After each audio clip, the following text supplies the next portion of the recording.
पनवेल शहरातील लक्ष्मी वसाहत झोपडपट्टी परिसरात रविवारी सकाळी सिलेंडरला लागलेल्या आगीमुळे मोठी खळबळ उडाली। सुदैवाने अग्निशमन दलाने योग्य वेळी घटनास्थळी धाव घेतली आणि आगीवर नियंत्रण मिळवले। त्यामुळे संभाव्य मोठा अनर्थ टळला।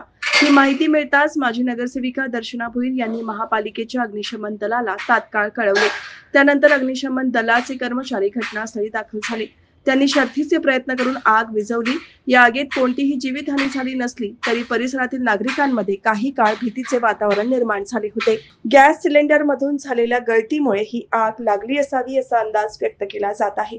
अग्निशमन दलाच्या तत्परतेमुळे आग शेजारील घरांपर्यंत पसरली नाही। घटनेची माहिती मिळताच स्थानिक नागरिकांनी तातडीने मदतीला धाव घेतली। यावेळी राजू कोळी, हसन बागवान, रोशन जाधव, चंद्रकांत जगे आणि इतर नागरिक घटनास्थळी उपस्थित होते। पनवेल महापालिकेच्या अग्निशमन विभागाकडून या प्रकरणाचा तपास सुरू असून भविष्यात अशा प्रकारच्या घटना टाळण्यासाठी परिसरात सुरक्षेचे उपाय वाढवले जाणार आहेत। सुदैवाने कोणतीही जीवितहानी झाली नसल्यामुळे नागरिकांनी सुटकेचा श्वास घेतला आहे।